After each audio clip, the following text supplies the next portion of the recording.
Dans cette vidéo, on va continuer la résolution de l'exercice 1 de la première série de mécanique quantique pour les étudiants SMC S4 de la faculté des sciences de Tétouan. On a déjà commencé l'exercice 1 dans une vidéo précédente. Je vous rappelle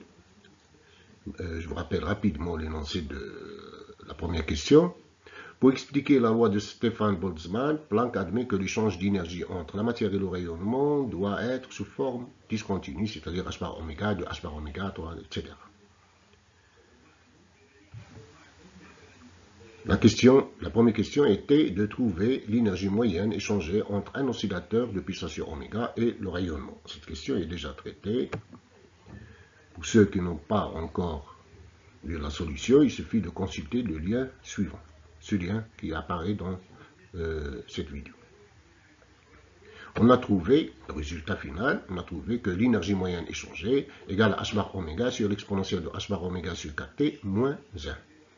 Remarquez qu'il dépend de oméga. Par contre, lorsqu'on a supposé que l'échange d'énergie entre la matière et le rayonnement se fait d'une façon continue, on a démontré que l'énergie moyenne égale à kT. Il ne dépend pas de oméga. Et là, c'est une différence fondamentale entre les deux cas.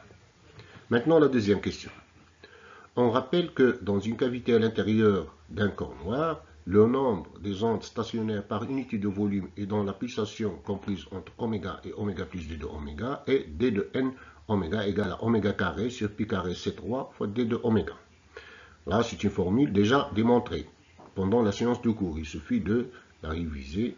On a fait la démonstration d'une façon rigoureuse. C ici, c'est la célérité de la lumière, c'est-à-dire la vitesse avec laquelle se propagent les ondes stationnaires à l'intérieur de la cavité.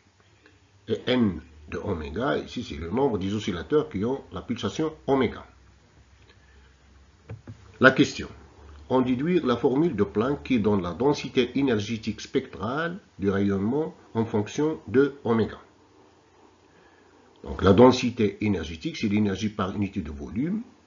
Donc c'est l'énergie de ce n de oméga pour chaque valeur de oméga.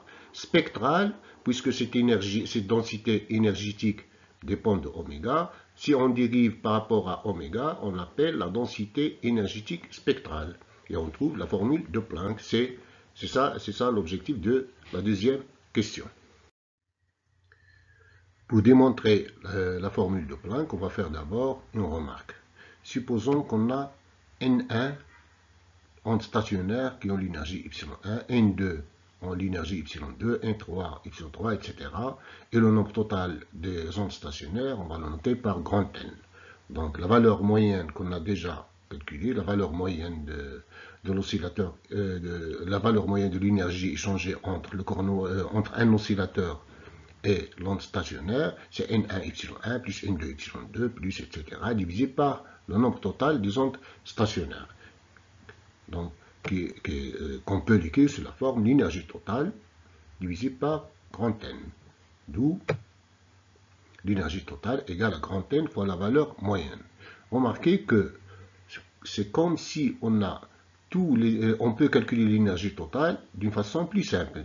Comme si, en supposant que chaque oscillateur échange avec une onde stationnaire la valeur moyenne de l'énergie qu'on a calculée tout à l'heure, c'est-à-dire N fois E moins 1. On va trouver finalement la même valeur de l'énergie totale.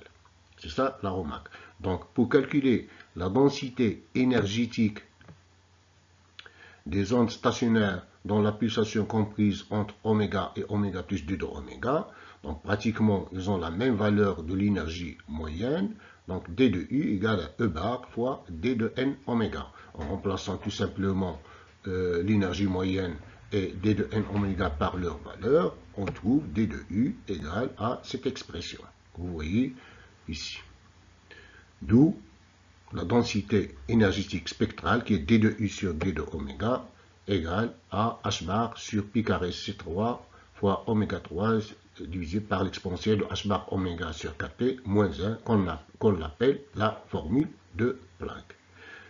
Vous voyez, c'est très différent de la formule de Rayleigh qu'on a vue pendant la séance de cours, qui est proportionnelle à oméga au carré, qui nous ramène à la catastrophe de l'ultraviolet. C'est-à-dire, lorsqu'on veut calculer U, la densité énergétique, en se basant sur la formule de Rayleigh, on trouve U, on intègre pour toutes les valeurs de pulsation, parce qu'à l'intérieur de la cavité, les ondes stationnaires peuvent prendre toutes les valeurs de pulsation oméga, allant de 0 à l'infini, on trouve infini. Donc c'est ça ce qu'on appelle la catastrophe de l'ultraviolet. Maintenant, on a une autre formule qui s'appelle la formule de Planck, qui donne la densité énergétique spectrale. Passons maintenant à la troisième question. Montrer que la formule de Planck explique bien la loi de Stefan Boltzmann. Donc, c'est-à-dire, il faut démontrer que la densité énergétique, la densité d'énergie à l'intérieur de la cavité, ou bien l'énergie, donc l'énergie c'est la densité de l'énergie multipliée par le volume de la cavité. Il faut démontrer qu'elle est proportionnelle à la température à la puissance 4. C'est très simple, on a d de U sur d de oméga. Pour passer à U, il suffit d'intégrer entre 0 et l'infini. On va tenir compte de toutes les ondes stationnaires, c'est-à-dire toutes les valeurs de oméga allant de 0 à l'infini. Donc ça revient à calculer cette intégrale. Donc pour la calculer, on fait le changement de variable x est égal à h bar oméga sur 4t, ce qui donne oméga égal à 4t sur h bar fois x, et d de oméga égal à 4t sur h bar fois d de x. Donc lorsque oméga varie de 0 à l'infini, x aussi varie de 0 à l'infini, et qui nous ramène au résultat suivant. Donc u égale à k à la puissance 4 fois une intégrale i, qui est égale à l'intégrale de 0 à l'infini x à la puissance 3 d de x sur l'exponentielle de x moins 1, qu'on peut la calculer, qui est égale à pi à la puissance 4 sur 15. Donc c'est une valeur constante, divisé par pi3, c3, h bar à la puissance 3. Ce qui est intéressant ici, ce qui nous intéresse, c'est qui est proportionnel à t à la puissance 4. Donc la densité énergétique à l'intérieur de la cavité des ondes stationnaires égale à une constante fois t à la puissance 4. Donc il explique bien la loi de Stefan. Elle est proportionnelle à la température à la puissance 4.